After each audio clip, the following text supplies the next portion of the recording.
दुनिया कह रही थी और इस बात को गोविंदाचार्य जी ने भी, सुब्रमण्यम स्वामी ने भी, इस देश के सबसे निहायत ईमानदार प्रधानमंत्री मनमोहन सिंह जी ने भी, मंटोल सिंह अहलुवालिया जी ने भी, यतीन ओझा जो भाजपा से 3 बार विधायक थे उन्होंने भी, सभी लोगों ने, और सुप्रीम कोर्ट और हाई कोर्ट की भी ये शंकाएं थी कि लगातार ब्लैक मनी को फाइट करने की प्रक्रिया 8 तारीख के पहले, नोटबंदी के पहले 3 महीने से लगातार इस प्रक्रिया शुरू थी।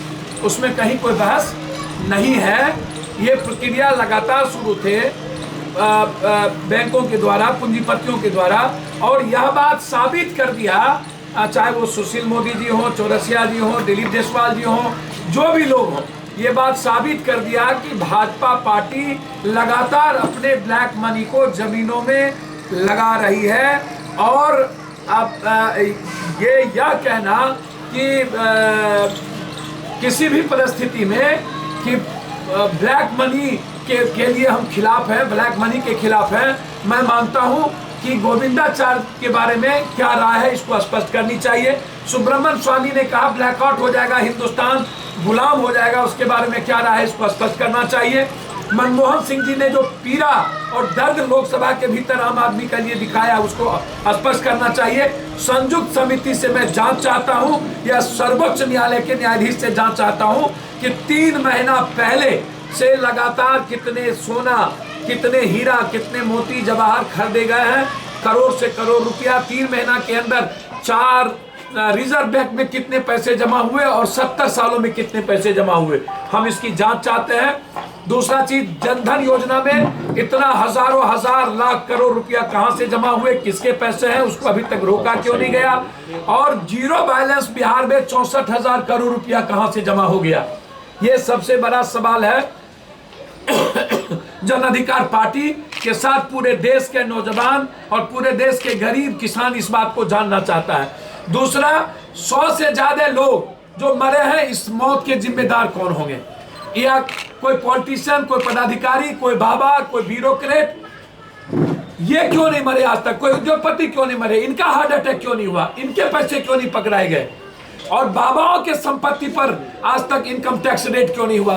व्यापारियों के यहाँ तो हो रहा है, बाबाओं के इनकम टैक्स पर क्यों नहीं, बाबाओं के काला धन पर क्यों नहीं।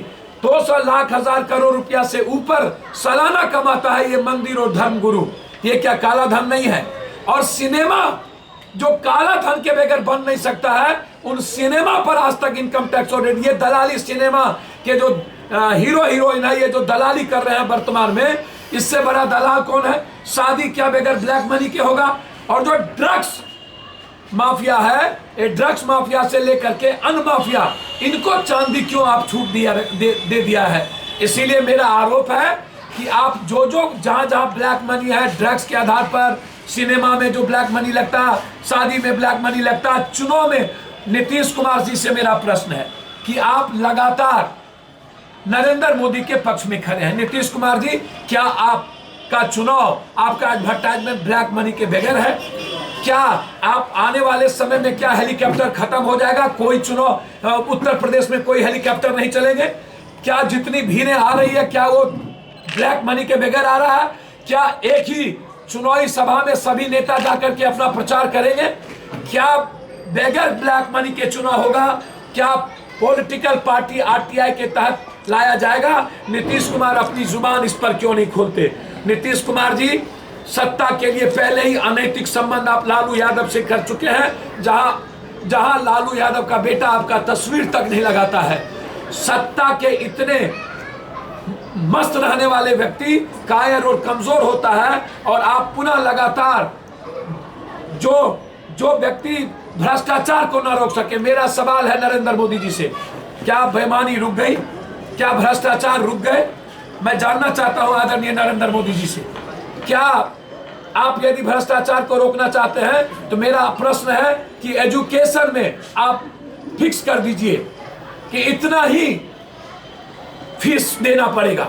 आप हिम्मत है एजुकेशन और मेडिकल में फिक्स करिए, जांच में फिक्स करिए, और किसानों के उद्योग का दर्जा दे दीजिए कि जो फसल वो उपजाएगा संपत्ति का दाम खुद लगाएगा। और जिस तरीके से ब्यूरोक्रेट और नेताओं का, अन्य लोगों का आप तनख्वाह बढ़ाते हैं, मजदूरों का तनख्वाह भी जो जिस तरीके से कीमत बढ़ती है तो उस तरीके से मजदूरों की भी कीमत बढ़ना चाहिए। आपको करना हो तो आप बेईमानी को चैलेंज करिए, जहां से काला धन डूबता है। आपको करना हो तो चुनाव प्रक्रिया को आप बदल दीजिए। 20,000 रुपया का भी जो चेक देता है उस चेक को भी आप किसी भी कीमत पर आप ओपन करिए, आरटीआई के तहत लाइए। बाबाओं के और इन बेईमान जो फिल्म बनाने वाले लोग हैं, इसको संपत्ति बेईमानों के पास, बाबाओं के पास जो नेताओं का ब्यूरोक्रेट का पैसा है, कहां से 10 सालों में 15 सालों में इतना खरबपति ये लोग हो गए। इनको आपने पूरी खुली छूट दे रखी है, ये मेरा मानना है। और जो उद्योगपति ने जो 3 महीने के अंदर अपने ब्लैक मनी को व्हाइट किया हिंदुस्तान में, वह संयुक्त समिति और हाई कोर्ट से, सुप्रीम कोर्ट के जज से जांच हो, मेरा ऐसा मानना है। नीतीश कुमार जी, आप नरेंद्र मोदी जी की गुणगान नहीं कर रहे हैं, आप सत्ता के लोभी हो चुके हैं, सत्ता के लिए कर रहे हैं। आपका कोई नैतिकता नहीं है। यदि नैतिकता होती तो आप ब्लैक मनी के खिलाफ, आप सबसे पहले चुनाव में जो ब्लैक मनी लगता है उसके खिलाफ जंग लड़ते, आप बेईमानी को रोकते, आप एजुकेशन और मेडिकल का फीस तय करते, आप इस बिहार में किसानों को उद्योग का दर्जा दे देते, आप बेरोजगारों की बात करते, और दूसरा आप आरटीआई के तहत लाते और किसी भी कीमत पर आप कहते कि जब तक आरटीआई पॉलिटिकल पार्टी नहीं होगी, चेक के माध्यम से हम चुनाव लड़ेंगे। काला धन तभी आप शुरुआत करते, अन्यथा ये बेईमानी है। आप लोगों ने किसानों का, आप लोगों ने मछली मार्केट का, आप लोगों ने व्यवसायियों को आपने तबाह कर दिया। आप गुनाहगार हैं, आप लोग अपराधी हैं, 100 लोगों को मारने वाले। मैं इंक्वायरी की मांग करता हूं और इन पर 302 का मुकदमा लगे। जिन लोगों ने बिना सोचे समझे इस तरह के कदम उठाए हैं, वापस करना चाहिए। 2000 और 1000 नोट को बंद करिए, 500 नए नोट को ला करके बाजार में लाइए, 100 और 50। हमारी पार्टी आपके साथ खड़ी होगी। अन्यथा 29 तारीख को पूरे बिहार में हम रेल का चक्का जाम करेंगे। 29 तारीख को पूरे बिहार में रेल चक्का जाम करेंगे। साथ साथ 30 तारीख को ममता दीदी के साथ हमारी पूरी पार्टी खड़ी होगी। 28 को यदि पूरे विपक्ष एक मंद होकर के सपोर्ट करता है वामपंथी को, तो मेरी पार्टी का भी नैतिक समर्थन 28 तारीख को उन पार्टियों को होगा। यह मैं आपको कंप्लीट रूप से बता देना चाहता हूं। यही जन अधिकार पार्टी का निर्णय है।